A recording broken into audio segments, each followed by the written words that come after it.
history and timeline of firearms as a whole. So in 1364, the first recorded use of a firearm. Then around the 1400s, the matchlock gun appears. 1498, the rifling principle is discovered. 1509, the invention of the wheel lock. 1540, rifling appears in firearms. And 1630 was the creation of the first true flintlock. So before the matchlock, guns were fired by a holding burning wick to a touch hole in the barrel, igniting the powder inside. They would use one hand for firing and a prop to steady the gun. The first device or lock for mechanically firing a gun is the matchlock. The next major advance was the wheel lock, and it generated a spark mechanically, so you did not have to touch a burning wick to it. This made it easier to use and more reliable than the matchlock. However, they were more expensive to produce. Finally, the flintlock. Sometime in the late 1500s, a lid was added to the flash pan design. This was to expose or protect the powder, and so the lid had to be removed manually. This flintlock mechanism was designed to push the lid and a spark of flint at the same time. Then the continuation of the timeline of firearms. 1637 was the use of firearm proof marks. 1807 were the percussion detonating principle patent. 1825 percussion cap guns are in general use. 1830 the back action lock appears, and 1835 the first Colt revolver. So around 1750, people stopped carrying swords and guns became the choice of weapon. So they were commonly carried. Specifically, dual pistols became extremely popular. And then Samuel Colt developed the first mass-produced multi-shot revolving firearm. Various revolving designs have been around for centuries, but precision parts couldn't be made available with technologies at the time. So Colt was the first to apply the industrial age machining tools to the idea. This made mass production possible, and the reliability and the accuracy of the Colt made it a favorite among soldiers and people who traveled. Finally, 1840, guns began to use pin-fire cartridges. 1850, the shotguns became more common. 1859 were the first full-rim fire cartridge, and then 1860, the Spencer repeating carbine was patented. So the 18th century, the musket design really evolved. This period produced several single-purpose firearms, such as for hunting or specifically for war. And then finally, this Spencer repeating carbine, they were technically advanced. They used these cartridges as shown in the picture above and could fire 7 shots in 15 seconds. So this was a mass improvement over the previous pistol and guns before it. Continuing with the history of guns, we end up in 1861 involving the Civil War, where we had the Union Army who were issued the Springfield rifled muskets and the Confederate Army who were issued the Enfield rifled muskets. However, the Union Army had a great advantage with their Springfield rifled muskets for 2 reasons. The first being their firing mechanism. The Springfield used the hammer mechanism, which struck the cap to ignite the gunpowder, while the Enfield used a flintlock system where flint was scraped against metal, which caused a spark to ignite the gunpowder. The second reason is the Springfield had a rifled barrel, which inside the barrel of the gun, or you call the bore of the gun, was inscribed spirally, and with it being spiraled like that, it allows the bullet to go a lot farther with a lot greater accuracy. And the Union Army, having the Springfield rifled musket, allowed them to change the pace of the war and allowed them to change the strategy for them and the Confederates overall, allowing the Union Army to be able to win the war. Now moving on to the next era where we see any significant change is World War I, where a man, John Moses Browning, who's most famous for his handgun, set the path for creating semi-automatic and automatic guns using several mechanisms including recoil operation and gas pistons. These mechanisms and advancements in guns allowed for Hiram Percy Maxim to create the fully automatic machine gun, which is also nicknamed the Devil's Paintbrush. With that, we move on to John Garand, who made a breakthrough just before World War II, which is the next era where we see any significant change. The invention he made was a long-stroke piston, which allowed for more effective and efficient shooting with semi-automatic and automatic action guns. Because of this invention, we saw the first two assault rifles in World War II, the Sturmgewehr 44, which was invented by the Nazi Germans, and the automatic Kalashnikov 1947, or known as the AK-47. And these two guns played massive roles in the war, even though it did not help either country win the war. But as we will see later on, these two guns influenced the AR-15. Speaking of the AR-15, it was created just before the Vietnam War by Eugene Stoner.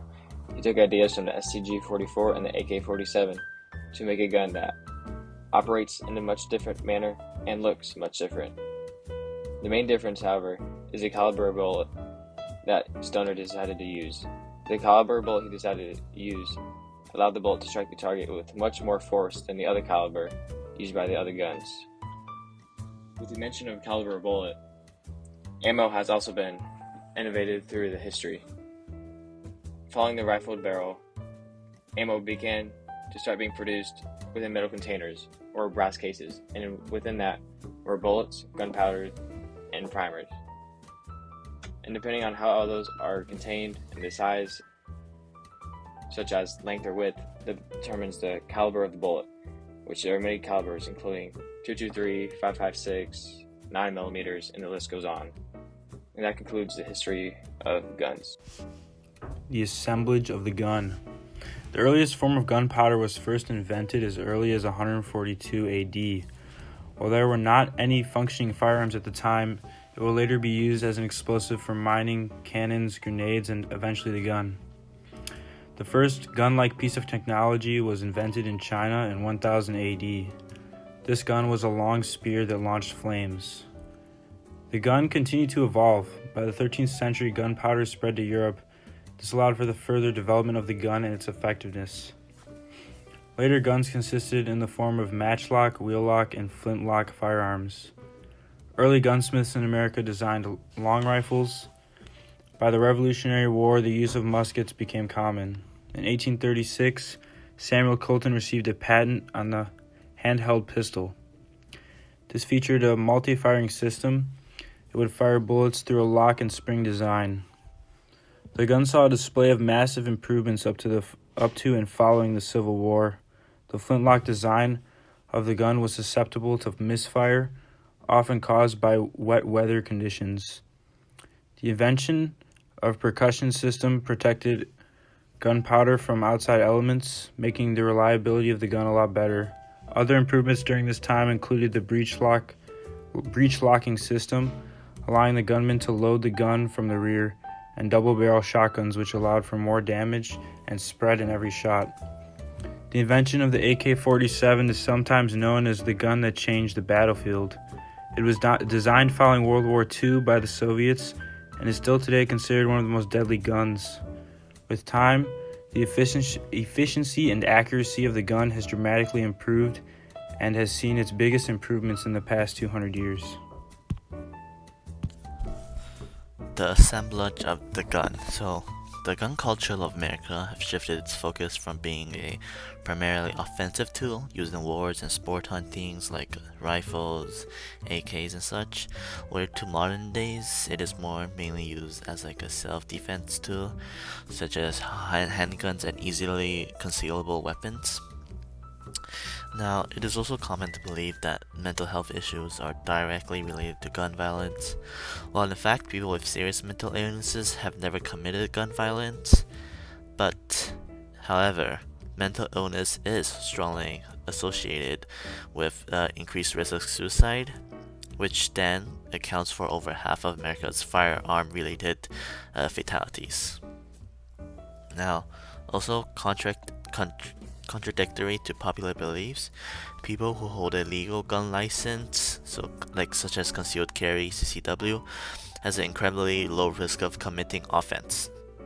In the state of Florida, on an annual rate of a 7-year period, only 18 incidents were committed by people who own the CCW out of a total of 221,443 owners. Throughout the history of the U.S., the viewpoint on guns and how often they appeared has changed as the country has grown. Gun ownership really took off during the American Revolution when the Americans felt the need to defend themselves against the tyrannical British. And guns quickly became recognizable symbols of freedom and of power and of control of one's own destiny. Guns in popular media. Now, in the 19th century, cowboys in the Wild West entered into the minds of many Americans. The image of the revolvers, the quick draw, the repeaters on horseback became a very, very popular image in the 19th century. As gangster films began to arise in the 20th century, the early 20th century, they really only became popular in 1930, along with sound and film. And everyone knows the very popular image of a gangster or a mob boss with a Tommy gun in his hands. And then with the arrival of World War II, Hollywood produced multiple movies meant to boost morale, showing soldiers being fired upon and still showing strength with their own firearms. And then guns frequently accompanied famous heroes and villains in movies as well. In the movie Terminator, he is shown with a very large shotgun next to him, which has become a very popular scene in that movie. Gun ownership in the U.S.